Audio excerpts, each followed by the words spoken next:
is a public service announcement to all the Giants fans watching the video. Do you want the Giants to stay at the number 4 spot, or do you want them to trade it away? Type S in the comments below to stay at the number 4 selection in the draft, or type T if you want the Giants to trade it away.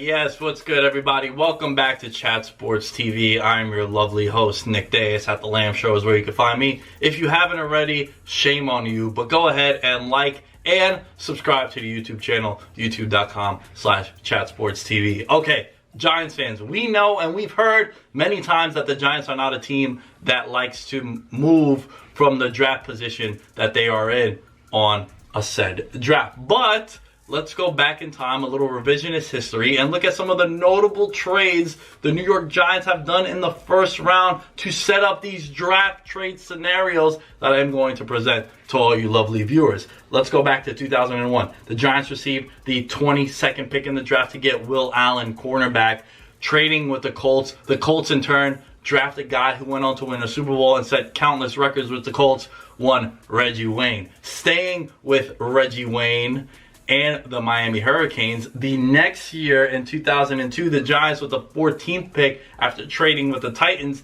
take Jeremy Shockey, the Hugh brethren of Reggie Wayne, and the Titans took Albert Haynesworth. If you guys remember Albert Haynesworth, very, very interesting career, $100 million man when he signed with the Redskins. 2004, obviously, you'd probably be living under a rock if you didn't know about this one, but let me tell you, the Chargers and the Giants made a trade, which ultimately brought Eli Manning to the New York Giants and Phillip Rivers to the then San Diego Chargers. In 2006, the Giants had the 32nd pick, and they took Matthias Kiwanuka. The Steelers, in return, took Santonio Holmes out of Ohio State. And let's not go that far. Let's just go 1 year back, 2019. If you remember correctly, the Giants traded back into the first round to get one DeAndre Baker. So this year, the New York Giants hold the number 4 selection in the NFL draft. And here are 5 draft day scenarios I'm going to present to you guys. And some of them are actually rumored to be in play. So let's start it off with my personal favorite and the scenario that I most likely would love to see, staying at number 4 and taking Isaiah Simmons from Clemson. Now you might be wondering, is he a DB? Is he a linebacker? Is he a edge rusher? How about a new term, folks? DW, defensive weapon, because that is exactly what Isaiah Simmons is. Not only the best player in the draft, in my opinion, I also think he's the safest pick. And for the New York Giants, he is the right pick. He is a 3-level defensive weapon. He can rush the passer. He can play linebacker. He could cover receivers and tight ends. And if you know something about the New York Giants, they haven't been able to cover a tight end since the 1980s. Tight ends are just constantly running wild against the New York Giants. But only injury can make this guy a bust or a disappointment. I think he is the right player at the right time for a team that desperately needs some juice. And if you know the Giants, they've always had that one guy on defense that you can identify and say, he's one of the premier players in the league at what he does. And the Giants haven't had one of those guys in a very, very long time. A second option for the New York Giants at number 4 is one Tristan Wirfs out of Iowa, the offensive tackle, which many people have said is the best offensive tackle in a very rich offensive tackle draft. Might and most likely be available at number 4 for the New York Giants. And let's take a look at what he brings to the table. Versatility. One of the best athletes at the tackle positions that we have ever seen, whether it's his combine numbers or some of the videos that have went viral during his training in the offseason. Number 2, protection for the franchise quarterback, Daniel Jones. You can't be gift wrapping 2 interceptions or 2 turnovers a game every single week, Daniel Jones. One thing that can help that and ease the pain of the growing pains in the NFL for Daniel Jones is protection, whether it's on the blind side or on the right-hand side of the offensive line. It's a position in need right away, and also it might provide an escape for that egregious contract that Nate Solder has signed with the New York Giants. So that's another scenario at number 4. And last but not least, not only is this a very, very likely scenario for the New York Giants at number 4, there's also a lot of buzz coming out of a lot of GMs in the NFL saying that the Giants are salivating at the idea of taking Jedrick Wills Jr., the Alabama offensive tackle. Many people have coined him as a project, but he is a starter coming out of Alabama. He is one of the more interesting NFL draft prospects coming out. Has ties already to the New York Giants. If you remember, the New York Giants and Joe Judge, when he was building his coaching staff, went and got Burton Burns, the Alabama's running back coach, who was at Bama during Wills' time there in Alabama. Immediate starter at the right tackle position, which I think whether it's Wirfs or it's Wills, any of these offensive tackles that come in, most likely and immediately they'll be starters on the right-hand side of the offensive line at the right tackle position. So for all of you watching this video, if you are the New York Giants and you stay put at number 4, which more times than not the Giants stay at the position that they are drafting at, who would you prefer? Type Simmons if you want Simmons out of Clemson. Type Wirfs if you want Tristan Wirfs out of Iowa. And type Wills if you want Wills, the Alabama offensive tackle. Now, these are going to be trade scenarios, which are some of my favorite things to discuss, ladies and gentlemen, because who doesn't like trades? Some of these are also rumored to be in play. Let's get started with the LA Chargers making a trade with the New York Giants. The Giants in this trade package get the number 6 overall selection in the draft that the Chargers have, and the 37th pick in the NFL draft this year. The Chargers get the number 4 pick. This all means that the Chargers have their eye on a quarterback that they want to take at number 4, and they're worried that Miami, sandwiched in between the Giants and the Chargers, might leapfrog the Giants to go and take the quarterback that they might want to take. This would mean that the Chargers not only get the quarterback that they like, the Giants will have 3 picks from 6 to 37 in the NFL draft, back-to-back picks in the second round. You get your offensive tackle at number 6. Maybe in the ultimate pipe dream, Isaiah Simmons is there. So you get the guy you really wanted at number 4. You get him at number 6. And you collect a second-round pick. Woo! The things that would be happening while I'm watching this draft.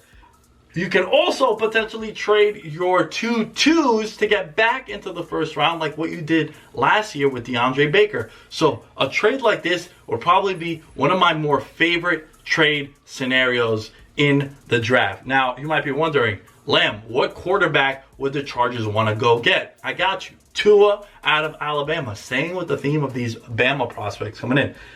We got to remember, we are a society, and especially in sports, we live in the now. We forgot how good Pat Mahomes was because we didn't see him when he got hurt, and we were all salivating at Lamar Jackson. The same thing is happening here. All the talk is about Joe Burrow, and rightfully so. Dude had a fantastic season with the Tigers over at LSU. Undefeated, won the Heisman National Championship, the number 1 quarterback in the class. But is he? Let's not forget, coming into this college season, all the buzz was about Tua. Tank for Tua. All the signs in Miami and in Cincinnati were tank for Tua. Then Tua gets hurt. And conflicting reports have been coming out whether or not he'll be cleared for training camp or whether or not his injury is not as serious as we thought, while some are saying that it's even more serious than we thought. He is a clear-cut number 1 pick, in my opinion, if it wasn't for the injury scare. My favorite thing about Tua is that he is a 2020 NFL quarterback. And what I mean by that is you need to be mobile. The days of Joe Flacco and the statue quarterback in the pocket, Eli Manning, are long done in the NFL. You need guys to be Lamar Jackson, Pat Mahomes, Russell Wilson, Aaron Rodgers still, Daniel Jones even. 3rd and 4, you're not worried that they can't scramble for 7 yards to pick up a first down. So if it's not Tua and the Chargers making this move right here, I say the Giants get on the phone like we talked about last week, and they call it Jaguars, and they propose this trade. The Giants get Yannick Ngakoue and the number 9 and number 20 pick in the NFL draft from the Jaguars. The Jaguars get the number 4 and the 36th pick. The Giants give that second-round pick, also getting 2 picks in the first round for the New York Giants. Jaguars get Tua. Same scenario that I presented for the Chargers. They get Tua out of Alabama, and we already know that they traded Nick Foles, got out of that contract with Nick Foles, sent him to Chicago. They're giving the reins to the stash, Gardner Minshew, right now currently the projected starter for the Jacksonville Jaguars. The Giants at number 9 could select one of these offensive tackles that have been in the discussion for the Giants to take at some point in the draft, whether it's in the first or the second round. Andrew Thomas out of Georgia, Becton, Tristan Wirfs, Wills also. These are a lot of guys that they could trade back and still get their hands on a position of need if you are the New York Giants.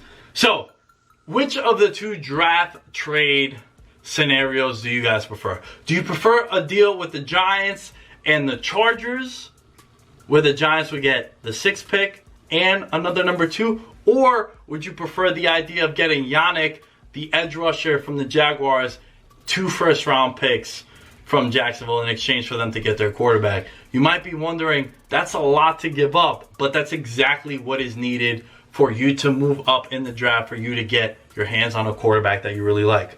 A member of the New York Giants who heard his name at the number 2 overall selection just 2 years ago now has something else to be smiling about, and I'm talking about running back Saquon Barkley, and the things that he is smiling about is Christian McCaffrey's new contract that was just signed with the Panthers. And as we pull up Christian McCaffrey, not only was he an All-Pro last year, not only did he win a lot of people fantasy championships, the boy, he is now the highest paid running back in the NFL with this new deal. New money average, $16 million for each of the new 4 years. His whole contract is $75.36 million over 5 years, accounting for the combined $11.29 million for McCaffrey will earn in 2020 and 2021. Let's take a look at McCaffrey a little deeper. 23-year-old All-Pro running back. He's a stud.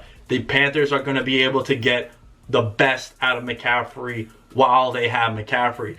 The running back is a position where they seem to disappear when they hit 27, 28 years old. McCaffrey might be able to sign another big deal come 27, 28 years old, but that might not be Carolina's issue.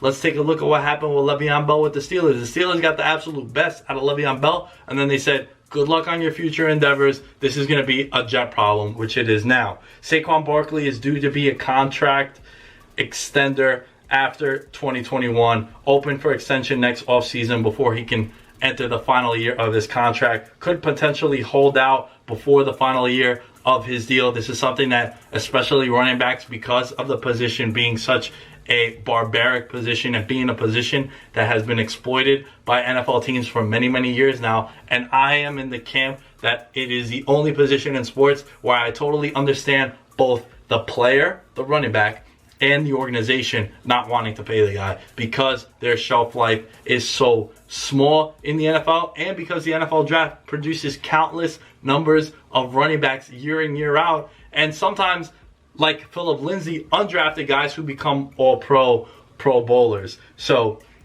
Barkley, in my opinion, is one of the best running backs in football. To me, it's McCaffrey and Barkley. That's why I'm making this comparison here, and he's gonna be rewarded, whether it's by the Giants, hopefully. And the luxury that the New York Giants will have is they'll be able to allocate some of this money to Saquon Barkley because Daniel Jones will still be on his rookie contract. The biggest luxury in all of professional sports is finding a young quarterback on a rookie contract and being able to build a team around him and overpay guys that you normally wouldn't, because you're not giving that quarterback $30, $35, $40 million a year. The reason why the Panthers were able to do this is because they signed Teddy Bridgewater to $21 million per year. Now, that is a lot of money, but it's not $34, $35 million like Jimmy G, Matt Ryan, Aaron Rodgers, Russell Wilson makes on a yearly basis. So let's just have a little fun with this. And let's go ahead and project Saquon Barkley's next contract. While we're looking at Ezekiel Elliott's contract, the 6-year, $100 million plus, and then we're looking at what McCaffrey signed, $16 per year. I think Saquon Barkley is going to demand north of $18 million per season. And if he's healthy, last year he had 1,000 yards and he was hurt the whole year, which is absolutely ridiculous. And he's very versatile like McCaffrey is. This dude caught over 90 passes his rookie year with the New York Giants. McCaffrey has set and then broken the pass catching record for running backs in back-to-back seasons, which he set and then broke it the year after. So I'm thinking 5 for 90 for Saquon Barkley. Now, if it goes up to 6, you might be looking at 6 for 110, 115. But I'm going to go 5 years, $90 million for Saquon Barkley. That comes out to roughly $18 million a season. So let's have a little fun with this. You guys watching this video, and try to leave your bias aside. Who's the better running back? Is it Christian McCaffrey of the Carolina Panthers? Or is it Saquon Barkley of the New York Giants? At the Lamb Show is where you can find me. I'll catch you guys next time.